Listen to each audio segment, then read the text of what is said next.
Apple revolutionized the communications game when their first-generation iPhone dropped back in 2007. Since then, the tech giant has released more than 30 models. But in a fast-paced industry, what does the future have in store for the legendary bit of hardware? Will they move with the times and incorporate newer tech into their products, or will they become obsolete? Today, we're discussing if the latter could actually happen. Stay tuned. First up, let's have a look at the history of the device. As we mentioned, the first iPhone came onto the market back in 2007 and completely revolutionized the way people communicated with each other. With the iPhone came apps which included the likes of Facebook, so you could update your status on the go, banking apps so you never needed to go into the bank again, and even news apps making newspapers almost obsolete. Since then, every year there have been upgrades on software and models, and most of the earlier iPhone models are now obsolete themselves. Apple has been accused of planned obsolescence in the past, something which annoys and frustrates Apple users en masse. 2016's iPhone 6s changed the game as far as storage was concerned, featuring a massive 128GB memory. The shape and designs have evolved over this time too, but you can still tell an iPhone apart from its competitors, right? What do you think was the best iPhone, and what device are you currently rocking? Let us know below.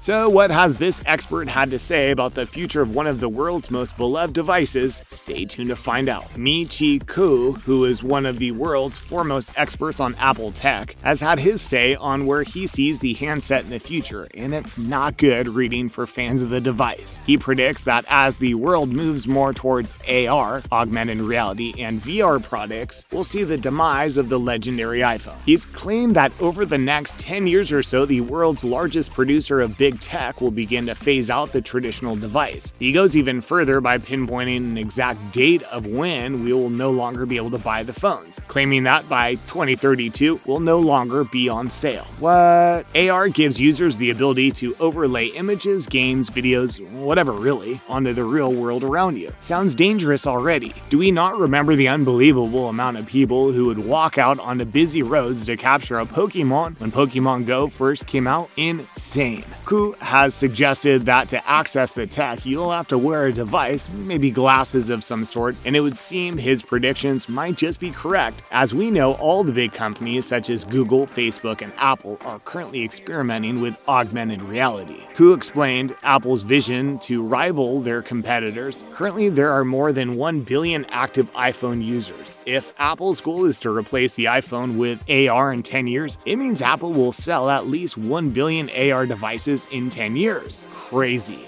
Next, we're looking into AR a little more. What exactly is it? Kids all over the world will undoubtedly be rolling their eyes, but there are still some uncool folks who have no idea what on earth augmented reality is. It can really only be best described as an enhanced version of the real world which you see around you. To achieve this enhanced version of the planet, you may add the likes of sounds or other sensory elements to your everyday life, which is delivered via the use of technology. Think Google Glass mixed with Pokémon Go, but on a much larger scale. One of the primary goals of AR is to highlight the real world and its defining features, giving the users a better understanding and appreciation of these features. A lot of this is done via data collection and analysis, which helps big companies see patterns in consumer habits. The tech involves overlaying visuals, as we mentioned before, to enhance the real-world experience of the user and is different to VR, which creates its own virtual environment for the user, completely disconnected from the real world. Some ways in which AR could be used might be marketing campaigns for retailers or even collecting unique user data. It's a scary thought for many people, and critics have raised the question of why the real world needs to be messed with. Where do you stand in this debate? Let us know in the comments section as usual.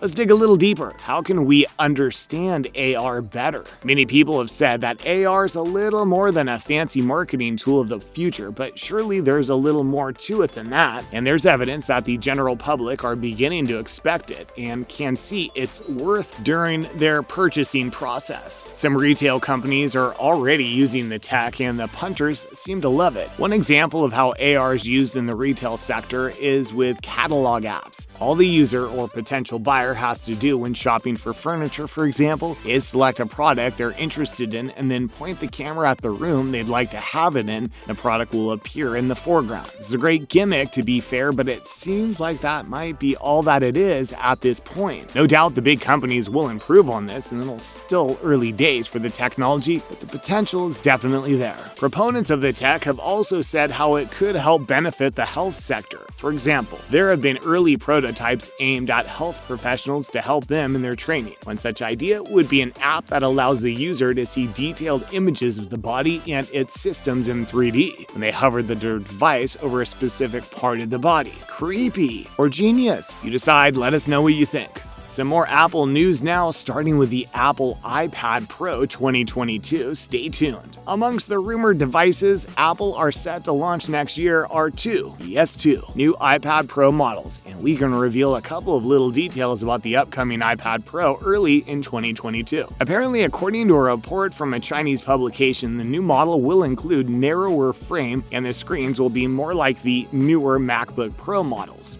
Interesting. Also, the iPad Pro will feature facial recognition software and dual-layer OLED. As we guess you tech heads already probably know, most OLED panels use a single slack structure. Within this structure, one emission layer is formed using red, green, and blue layers. The plan with the new model is to use a two-stack tandem structure, which will ultimately double the brightness and hopefully mean the panel lasts a lot longer than current visions. I don't know about you guys, but I can already feel my eyes becoming more square at the prospect of a device that is doubly bright. We've also heard whispers that Apple's going to use a low-temp polycrystalline oxide (LTPO) display, which comes with a 120Hz refresh rate. There's also an upgrade for the frame, with the manufacturers opting for a titanium alloy frame as opposed to aluminum on the current devices. Camera is due for an upgrade too, with a LiDAR sensor and triple camera setup being installed on the new models. We're living in the future, guys. News of a rare glimpse into Apple Park next. Stick around for this one. Earlier this week, a French news channel got super rare access to one of the most secretive places on Earth. The channel, TF1, gained exclusive access and was also given the chance to speak to Apple's senior VP of marketing, Greg Joswiak. Apparently, this place's security is said to rival that of military bases, and anyone who doesn't work for the massive conglomerate will rarely get the chance to find out what lurks behind its doors. The park in Cupertino, California, welcomed the French crew, who filmed Apple staff talking about new products and whatever else they were working on software-wise. Unfortunately, the footage fails to show any upcoming tech or even any evidence of conspiracy theories, which people love to accuse the big conglomerates of. Maybe they were hiding the Illuminati in the basement. What did seem slightly strange, however, was that the employees in the segment had their faces blurred. I mean, what's all that about? The news channel went on to tell viewers that although there were allowed minimal access, a lot of doors at Apple Park did remain closed. So that's where the alien experiments are taking place then. We knew it. Okay, jokes. VP Joswiak, who is known as Jaws, told the crew, when Steve Jobs designed Apple Park, he wanted to create the office building of the future. He wanted a place where people leave the office, where they meet by chance, collaborate, and exchange ideas. So he wanted it to be a place to walk. Cool. What do you guys think they're working on here? Probably the AR we just talked about, right? Let us know below. Also, why not share this video with any Apple heads you might be lurking on your socials, and remember to join us next time. Bye, guys.